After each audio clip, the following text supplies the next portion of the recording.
Bismillahirrahmanirrahim. Assalamualaikum warahmatullahi wabarakatuh. Waalaikumsalam warahmatullahi wabarakatuh.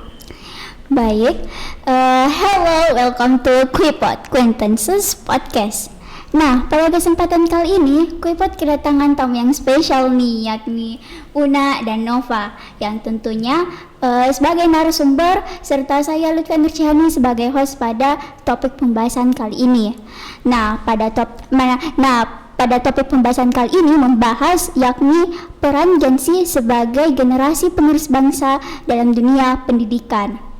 Nah, sebelum membahas atau memasuki topik pembahasan ini, kita tanya kabar dulu nih. Ya. Nah, Nova dan Una, bagaimana kabarnya? Alhamdulillah baik sih ya, sehat ya.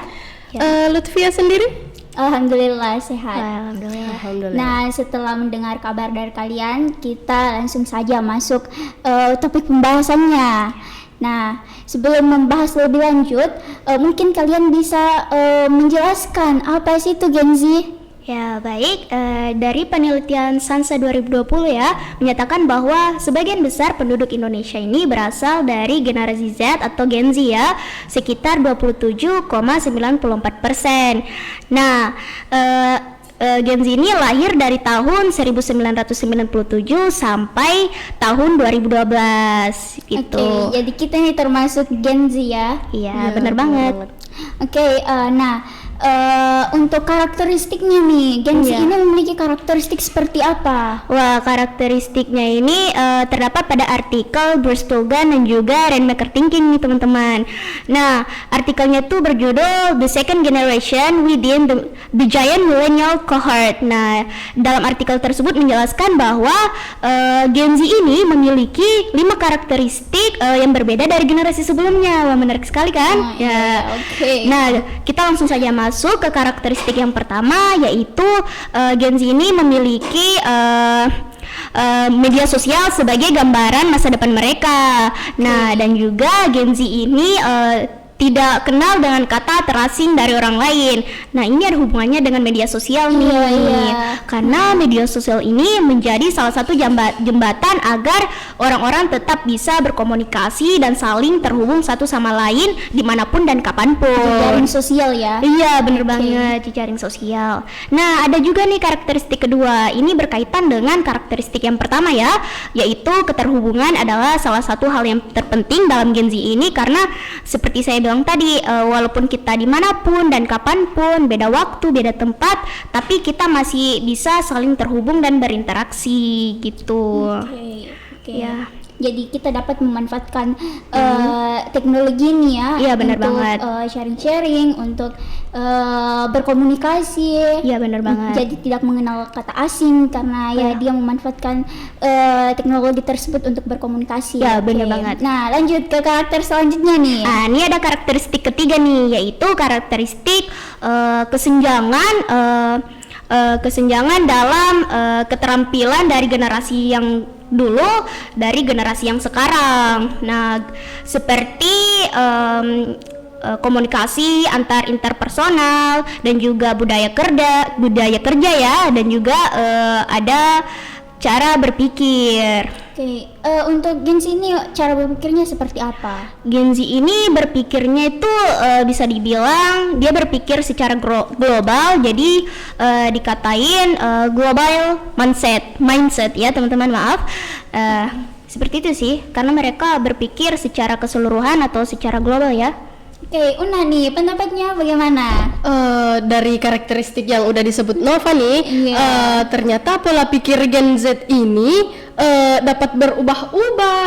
Oke, selain berpikir global, berpikir berubah-ubah ya juga. Iya, maksudnya contohnya nih, mereka itu ada niat kan di bidang lain, tapi bakat dia itu ada di bidang lain juga, jadi pola pikir mereka itu kayak berubah-ubah. Itu mengakibatkan mereka ini sulit buat mendefinisikan diri mereka sendiri. Okay. Ya benar banget. Sulit untuk mengidentifikasi ya, mendeskripsikan. Iya, oke. Sulit untuk mengenal dirinya karena kan minat dan bakatnya juga berbeda. Oke. Ini juga maaf ya Lutfia, ini juga ada pada karakteristik kelima nih. Karakteristik kelima itu keterbukaan. Gen Z ini menerima pandangan dan pola pikir banyak orang. Jadi Gen Z ini dapat terbuka dalam semua pandangan ya, dan juga cara mereka menerima adanya keragaman yang ada. Tapi Gen Z ini susah mendefinisikan dirinya karena terlalu memandang ya, terlalu menerima semua pandangan, semua pola pikir orang-orang. Jadi mereka susah untuk tetap dengan apa yang mereka tuju gitu, karena suka berubah-berubah kan, gampang terpengaruh. Jadi dia sulit untuk mendefinisikan dirinya, mengidentifikasi karena adanya beberapa pandangan, perspektif Iya, benar banget. Untuk mengidentifikasinya itu dirinya tuh sulit karena ia menerima berbagai keanekaragaman perspektif. Iya, betul. Nah, dari beberapa pembahasan karakteristik yang tadi yang dijelaskan, mungkin ini kalian bisa jelaskan apa sih pentingnya atau perannya Gen Z ini ke dalam dunia pendidikan? Menurut aku sih Gen Z ini lebih mudah mengeksplor bakat mereka ke bidang teknologi kan. Mereka tuh bisa dengan mudah mengeksplor bakat-bakat mereka ke jejaring sosial gitu, kayak mengekspresikan bakat mereka gitu. Aku tambahin juga ya. Salah satu bakatnya ini siapa? Gen Z ini ya. Gen Z ini ada, kita ambil contoh deh dari salah satu anak bangsa kita nih. Dia tuh membuat sebuah aplikasi dikhususkan untuk para siswa Indonesia agar bisa tetap belajar dimanapun dan kapanpun kan. Jadi apalagi kan ini setelah masa pandemi ya. Iya bener banget. Iya, dia memanfaatkan teknologi untuk belajar. Jadi dia belajar tidak hanya di sekolah, melainkan dimanapun juga dan kapanpun dia bisa. Iya bener banget. Nah, anak bangsa ini menciptakan sebuah aplikasi nih. Aplikasi ini bisa dibilang bimbel ya, bimbingan belajar online ya. Karena kita zaman sekarang tuh nggak hanya belajar dari sekolah, tapi kita juga bisa belajar dari rumah, dari kafe juga bisa, karena adanya aplikasi tersebut. Jadi Gen Z ini sangat-sangat apa ya, berpengaruh ya pada perkembangan pendidikan Indonesia.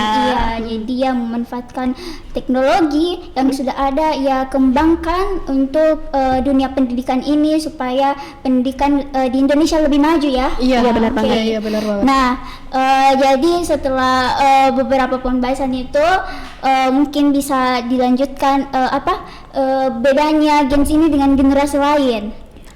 Bedanya sih dari bidang ilmu pengetahuan ya, apalagi sekarang kan IT itu maksudnya tinggi banget gitu perspektifnya kan. Ya benar banget. Jadi Gen Z ini bisa mengeksplorasi bakat mereka lewat itu. Sedangkan generasi sebelumnya itu mereka itu kesulitan buat mengeksplorasi bakat mereka ke jajaran sosial gitu.